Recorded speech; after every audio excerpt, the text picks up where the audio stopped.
just a push or a pull. That's it. But in this video, we're going to a force is just a push or a pull. That's it. But in this video, we're going to explore the different kinds of pushes and pulls that we'll encounter in our daily lives. So let's start with an example. Imagine you're pulling a chair in your living room using a rope for some reason. Let's think about all the different kinds of forces we can imagine here.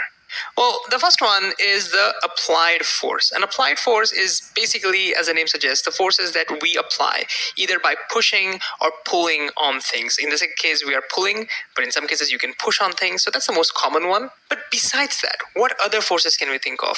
Well, look, although you are the one who's pulling on the rope, but who's pulling on the chair?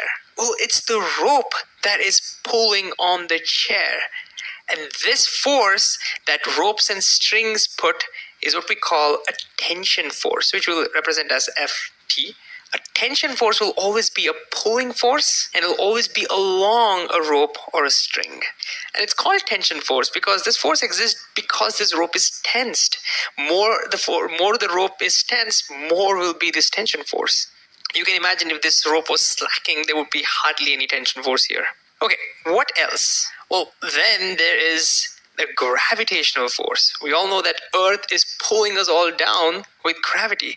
All masses tend to pull on other masses, like you and I and this chair, all are pulling on each other. But it's the Earth's gravity that's significant. And so Earth's gravity will always be a pulling force, and this force is often what we call the weight. But now we can ask, well, why isn't the chair just falling down due to gravity? Because the floor doesn't allow it. The floor pushes back up on the chair. And this force with which the floor is pushing up on the chair, we call it the normal force. But why is it called normal? Well, it's not normal, abnormal kind of normal. Normal in physics or math means perpendicular. So it's representing perpendicular. And you can see what it means is that this force is perpendicular to the surface. Let me take another example.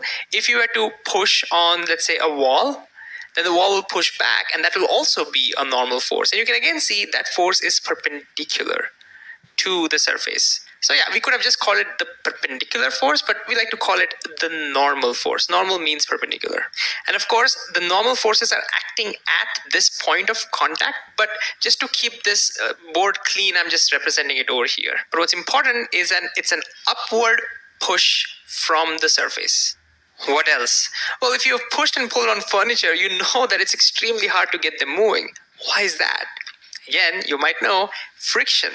To understand friction, let's look at the points of contact at a microscopic level. Now, although these things appear smooth, at a microscopic level, they are not. You'll have mountains and valleys.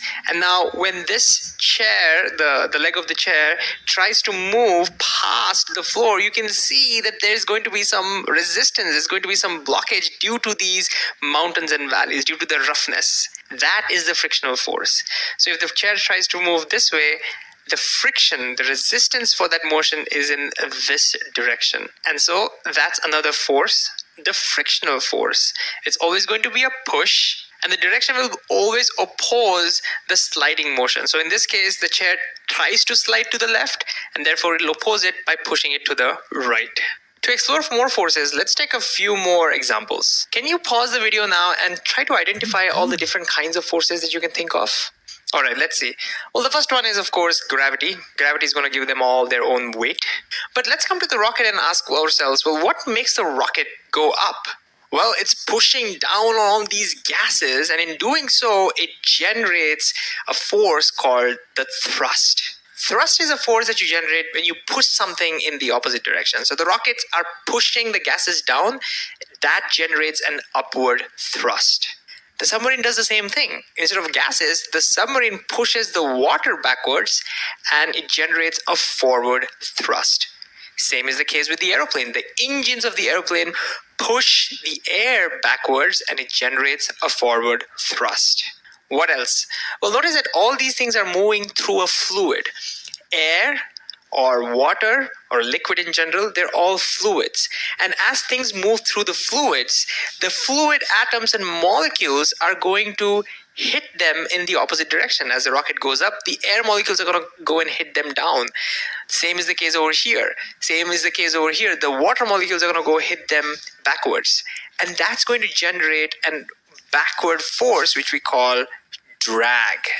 A drag force is a push that's generated due to the molecules and the atoms or the particles of the fluid hitting these things. It's always going to be in the opposite direction of the motion. And so in some sense, these forces are kind of similar to friction in the sense that they both oppose motion. But of course, they are very different forces. And drag forces in air are also often called air resistance. I know I'm just like name dropping at this point, but air resistance, just want to say that air resistance is the same thing as drag force. Drag is a general word, but for drag in air, we often also call it as air resistance. Cool. A couple of more forces, and for that, let's ask ourselves, what keeps the submarine afloat? Like what counters gravity? What counters its own weight?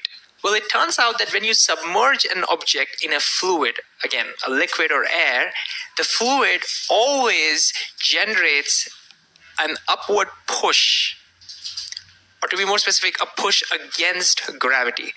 This push is called the buoyant force. Buoyant or buoyancy means floating. So it's literally the force that makes things float. But why do fluids do that? Well, think of it this way. If there was no submarine over here, there would be a hole in the shape of the submarine, and immediately water would try to rush into that hole, right? But of course, there is no hole. There is a submarine over here, so the water can't rush in. Instead, they'll end up pushing on the submarine from all the directions. Now, it turns out that if you carefully add up all those pushes, they will all add up to give you a force upwards, and that's what the buoyant force is. In short, whenever you submerge something in any fluid, there will always be an upward push or push against gravity, which is called the buoyant force. And now you may ask, well, shouldn't that be the case here as well, in air as well? Sure, there will be buoyant forces acting on the rocket and the plane or anything that's in the air, because air is also a fluid. But the buoyant force in the air is usually very tiny. And so when it comes to rocket and the aeroplane, these other forces are so massive that you can completely ignore the buoyant forces. But sometimes they can be significant. Think about helium balloons. Helium balloons are so light that it's the buoyant force from the air that's what makes them go up. All right, finally, we can ask ourselves, well, what makes the plane go up? It's not the buoyant force because it's not big enough over here. But there's some other force that gets generated, which we call the lift. It's called lift because it's literally lifting the plane up. Where does this force come from? You can probably guess it comes from the wings, but what exactly happens?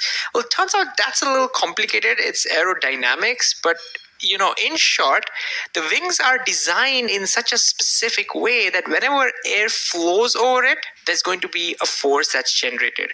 Now, depending on that design, the force can either be up or down. Of course, we design it in such a way that the force has to be upwards. And like I said, we'll not worry too much about why and how that happens. It's mostly got to do with how the wings are designed. But what's important is that the strength of this lift force depends on how fast the wind flows over it. The faster the wind flows, bigger is the lift force. And that's the reason why your airplanes have to maintain a very high speed, because you want the wind to be flowing at a very high speed to generate a high enough lift. And that's the reason why you have huge runways, so that the airplanes can take all that time to accelerate to that minimum takeoff speed. And that's pretty much it. Wow. Just look at the rich varieties of pushes and pulls that we have in our everyday life. And there could probably be more. And so it's very easy to get overwhelmed. But don't worry about it. As you get more practice, you'll get used to it. But if we quickly summarize, we have the applied force, which can be a push and pull. It's usually the forces that we apply in our daily life. The tension force will always be a pulling force, usually in strings and ropes. You have gravity that gives you your weight, always downwards. You have the normal force, which is always going to be a perpendicular force to the surface. It's always going to be a push. Friction and drag forces try to oppose the motion. You generate thrust by pushing things in the opposite direction. Buoyant forces is an upward push against gravity when things are submerged in fluids. And lift force gets generated when you have aerodynamically designed wings. And these forces depend on the design and, of course, but most importantly, on the speed at which the wind flows over it. But what truly blows my mind away is that even though we have so many different varieties of forces, the way we model them, the way we analyze them, their units and everything, that stays the same. Isn't that beautiful and wholesome? Stay tuned for more on that.